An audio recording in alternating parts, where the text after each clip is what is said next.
Buen día para todos, compañeros, profesor. Nosotras vamos a hablar acerca del modelo de Caldor. Nosotras somos Nicole Parra y mi persona Natalia Cerón.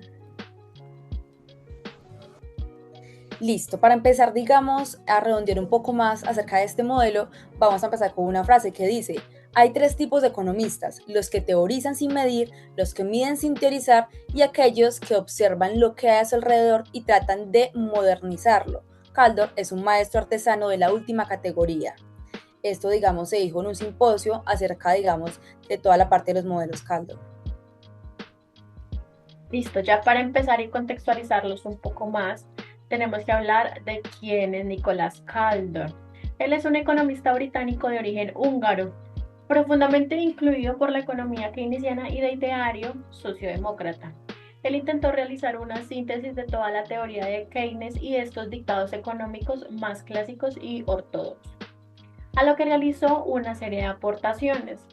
Esto fue fundamental para el crecimiento económico y la distribución de la renta y la política monetaria impositiva. En estos últimos se distinguió por ser uno de los mayores críticos de la política monetaria, la cual era desarrollada en su momento por el gobierno conservador de Margaret Thatcher. Kaldor lo que hizo fue desarrollar un modelo el cual él mismo definió como keynesiano. Lo que hacía era complementar el modelo de Harrod y Domar, y en el que trató de determinar la variación de la tasa de inversión en función de la tasa de beneficios. Y este es como un autor de una ingente cantidad de publicaciones, la que fue también repartida por congresos, ponencias, revistas, y esto también en divulgaciones económicas. Bueno, de esta manera llegamos a la pregunta de, como tal, ¿qué es el modelo de Kaldor? Y es que básicamente en 1956 Nicholas Kaldor presentó lo que fue The Alternative Theories of Distribution, donde, digamos, explicó que el crecimiento económico sería estable solo si la proporción a ahorrar cambia según lo que es la distribución del ingreso.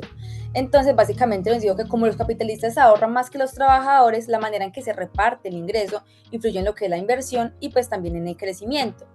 Aquí también cabe destacar que Kaldor amplió todo lo que fue la teoría keynesiana de la distribución del ingreso. Siempre se basó en esta teoría, aplicándola a lo que es una economía, pues de lo que es el pleno empleo, y pues digamos que todo esto lo basó en lo que fue su análisis de Reino Unido para el siglo XIX, donde digamos el desempleo era bajo, y pues concluía que esto se debía a la flexibilidad sobre todo de los precios en relación con los costos.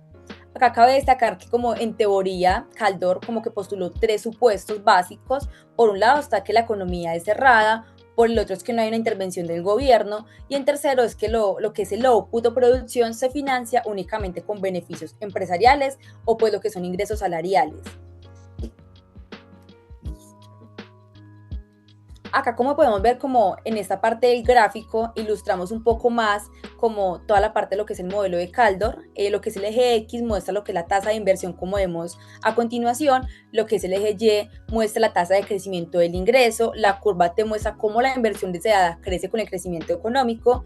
Como observamos acá la curva G, que digamos hay varias, pero digamos todas estas nos muestran cómo el ahorro digamos crece con el ingreso, y el punto ya como el punto G que vemos que no tiene ningún subíndice nos muestra un equilibrio estable, básicamente donde el crecimiento llega a ser sostenible. Entonces, como tal, la idea clave es que el crecimiento económico se mantiene cuando, digamos, la inversión deseada coincide con el ahorro generado por el ingreso. Listo. Ahora, ¿cuáles fueron los inicios del modelo? Nicholas Kaldor en 1956 desarrolla lo que describe como la teoría keynesiana en la distribución del ingreso, la cual realmente es como un desarrollo de la teoría de Keynes, pero en el pleno empleo.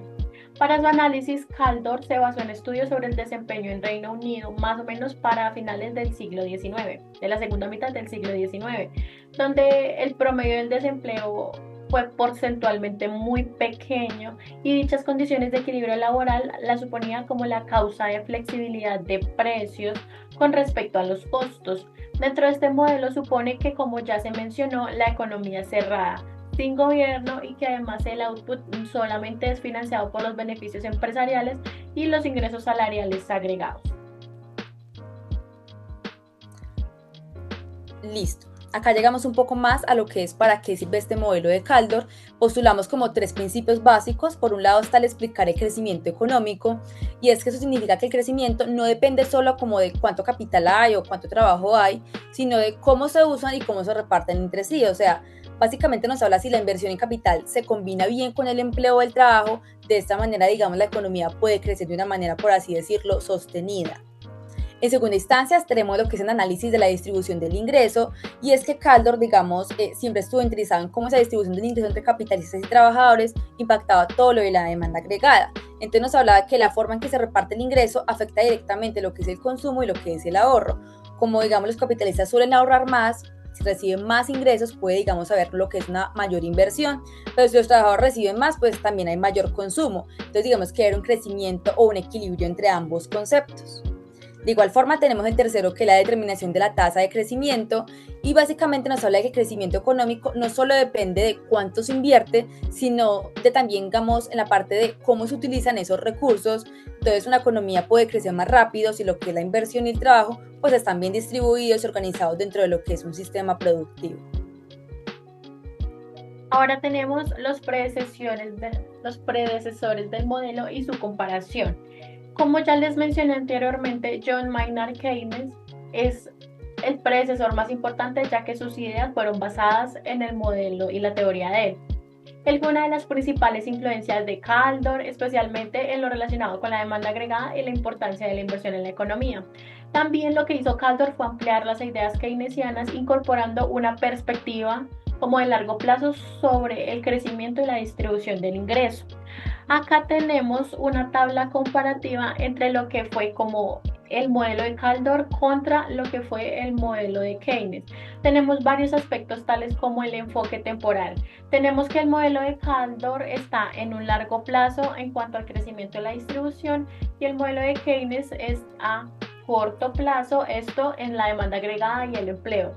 Tenemos los determinantes claves que para el modelo de Kaldor fueron la inversión, la productividad y la distribución del ingreso, y para el modelo de Keynes fue la demanda agregada y las expectativas empresariales. Tenemos el rol del ahorro, el cual para Kaldor se ajustó a la inversión, y para el modelo de Keynes lo que hizo fue reducir la demanda agregada y generar crisis. Tenemos la distribución del ingreso, que fue clave para el crecimiento en lo que fue salarios versus ganancias, y también para el de Keynes, que no se centraba como en tu teoría.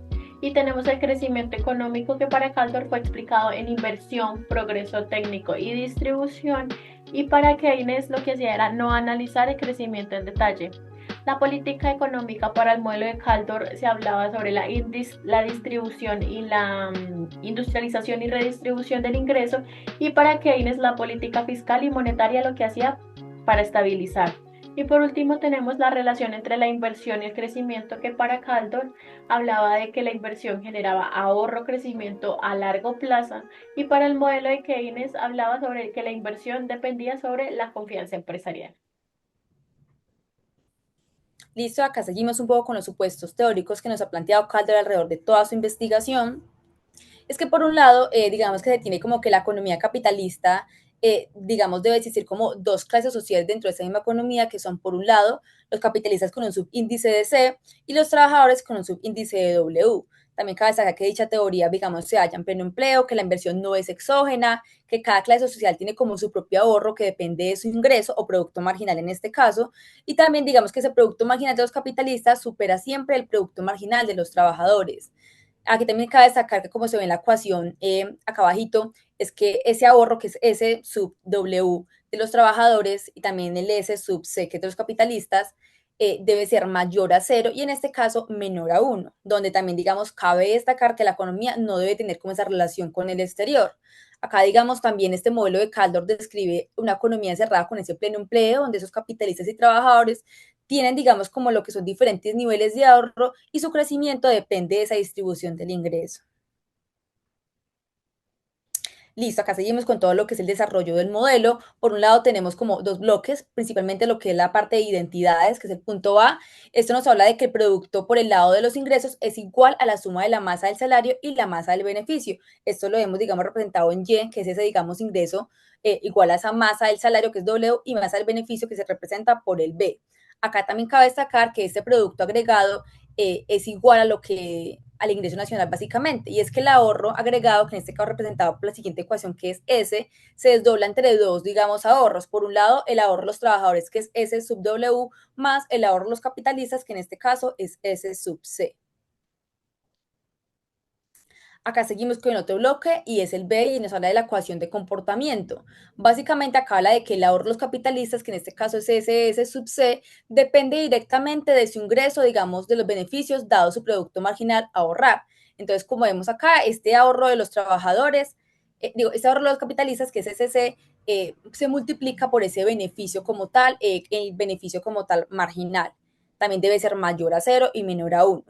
Por otra parte, tenemos también lo que es el ahorro de los trabajadores, el S sub W, que depende directamente de su ingreso laboral básicamente, o pues masa del salario, que en este caso es W. Entonces se multiplica ese ahorro por esa masa del salario, lo que básicamente nos da como un producto marginal a ahorrar, en este caso de los trabajadores, que también debe ser mayor a cero y menor a uno, como vemos acá en la ecuación. Seguimos con lo que es la ecuación del ahorro de Caldor. Esta nos plantea que básicamente el ahorro agregado va a depender directamente de dos factores. Por un lado, el ingreso nacional y por el otro, de los beneficios, dado ese producto marginal a ahorrar, que se puede representar como un PMGS, que es de las clases sociales. Como vemos acá, acá está pues como tal todo el ahorro agregado, vemos el Y, que como tal es ingreso nacional, que es igual a esos beneficios, y también pues la parte del producto marginal a ahorrar. También se puede despejar la ecuación, podemos ver que esa S, pues ya como lo vimos anteriormente, es ese ahorro de los capitalistas más el de los trabajadores, que cuando despejamos toda esta ecuación y digamos, hacemos este proceso, llegamos a varios supuestos. Inicialmente, que este ahorro de capital y los trabajadores son las proporciones marginales a ahorrar de tanto capitalistas como trabajadores respectivamente, que en este caso, como vemos acá, la letra B representa los beneficios, que es la parte de ingreso de los capitalistas, y que el W representa lo que son los salarios, que es la parte de ingreso de los trabajadores. Así llegamos a nuestra última ecuación, que es la tasa de ahorro de la sociedad, que básicamente es como la forma final de la ecuación. ¿Y esta que nos dice? Nos muestra, digamos, que el ahorro total de la economía se compone de dos términos. Ese ahorro de los trabajadores, SW, que depende del ingreso total, ahí dice se multiplica por y la proporción ahorrar de los trabajadores. Por el otro lado, en la otra parte de la ecuación, después del más, tenemos lo que es el ahorro de los capitalistas menos ahorro de los trabajadores. ¿Por qué? Por ese beneficio como tal marginal. Entonces representa como el efecto de esa diferencia de las propensiones marginales a ahorrar, multiplicado por los beneficios. En este otro apartado ya tenemos lo que es la ecuación de beneficios. Básicamente, esta nos habla de que la condición de equilibrio, digamos, macroeconómica, tenemos un qué, que el ahorro, que es S es igual a I, que es inversión. Y aquí, digamos, ya hay varios despejes, llegamos a la primera ecuación, que es la ecuación de beneficio. Acá, como la vemos, B igual. Esa ecuación, digamos, nos muestra que los beneficios dependen directamente de la inversión neta, pues de lo que es una proporción del ingreso que es ahorrada por esos trabajadores. Por otro lado, tenemos la participación de los beneficios en el ingreso nacional y es aquí llegamos, ya se divide, digamos, la ecuación entre los beneficios, que es y pues se obtiene que la participación de los beneficios en el ingreso nacional depende del coeficiente de inversión, que en este caso es I dividido Y, que es el ingreso total, y pues de las proporciones también marginales a ahorrar de capitalistas y trabajadores. Acá tenemos la ecuación 1 y la ecuación 2 que nos demuestra eso. De aquí pasamos a la parte de arriba, superior derecha, donde nos habla de la tasa de beneficio. Es que para calcular la tasa de beneficio dividimos la ecuación de beneficios entre K, que en este caso es capital. Esto, digamos, significa que la tasa de beneficio depende directamente de la tasa de crecimiento del capital, también de lo que es tecnología y las propensiones marginales a ahorrar, como podemos ver en el resto de la ecuación, que es B, beneficio, dividido K, que es capital.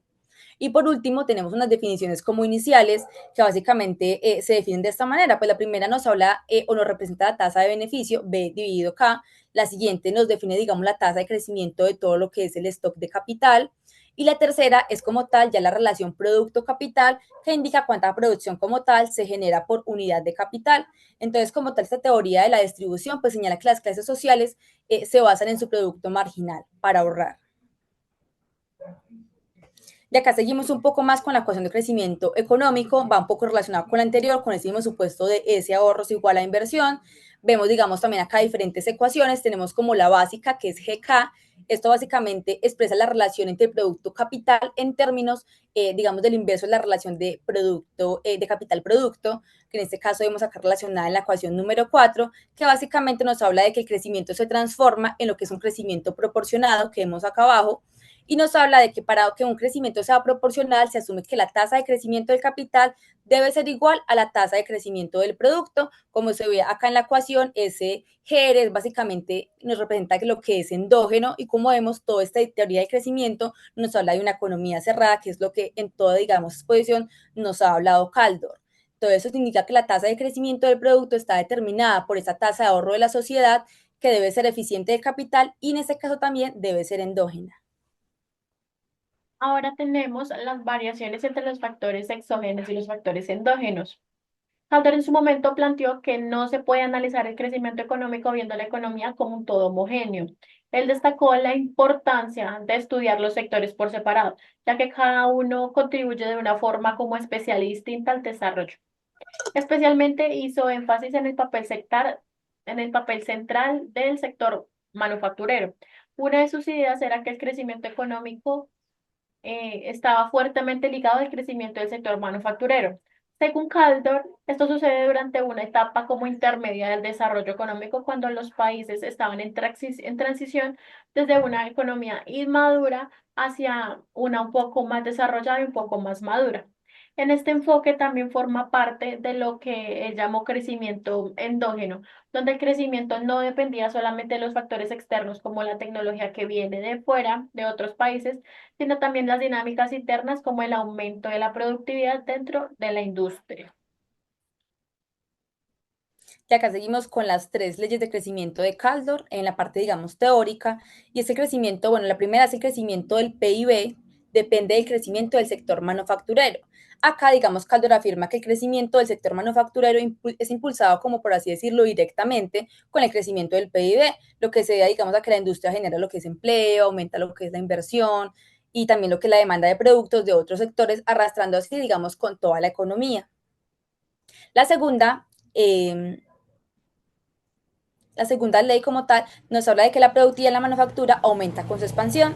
Esto que nos habla es que a medida que la manufactura crece, su productividad también mejora. Esto, digamos, ocurre porque las empresas se especializan más y pues aprenden, digamos, con la práctica y aplican lo que son las nuevas tecnologías, la parte de la innovación, lo que reduce como tal los costos y mejora toda la parte de eficiencia y eficacia productiva en las empresas. Y la tercera ley como tal nos habla de que el crecimiento de la productividad manufacturera impulsa la productividad del resto de la economía. Esto nos habla de que básicamente el avance de la manufactura beneficia a sectores como lo de la agricultura y los servicios, y pues la mayor demanda de insumos y la difusión también de lo que son innovaciones tecnológicas pues contribuyen a mejorar lo que es la productividad, también digamos a impulsar toda la parte de crecimiento económico general, y pues todo esto de lo que hablamos en la parte nacional o ese crecimiento endógeno que nos plantea Kaldor alrededor, digamos, de todo su modelo. Ya por último tenemos nuestros ejemplos de política económica. Uno de los ejemplos importantes es en Corea del Sur, ya que habla sobre la agricultura, de la agricultura a la potencia industrial según o gracias a Kaldor. Habla de que Corea del Sur es un claro ejemplo de cómo el crecimiento basado en en la manufactura puede transformar una economía. Más o menos a mediados del siglo XX, el país su sector más predominante era la agrícola y con bajos niveles de industrialización. Sin embargo, a través de una fuerte inversión en manufactura y en tecnología, este país logró convertirse en una de las economías más dinámicas del mundo. También tenemos la industria como un factor o un motor de crecimiento. Siguiendo la primera ley de Kaldor, el crecimiento del sector manufacturero impulsó el aumento del PIB en Corea del Sur. Lo que hizo fue una apuesta por la industrialización y aceleró el desarrollo económico y redujo la dependencia de sectores primarios. También tenemos la productividad en constante evolución, la segunda ley de Kaldor. También se evidencia cómo la expansión del sector manufacturero llevó a muchas mejoras en la productividad. Lo que hizo esto fue a través de la innovación, el aprendizaje y la especialización, y lo que hizo fue que la industria surcoreana optimizó sus procesos reduciendo costos y aumentando su competitividad. Y por último tenemos el impacto el impacto en toda la economía. Como en línea con la tercera ley de Caldor, el auge de la manufactura benefició a otros sectores, como el de servicios, como el de infraestructura, y lo que hizo fue generar un multiplicador de crecimiento económico en el país. Y ya, para finalizar, tenemos las conclusiones. En cuanto a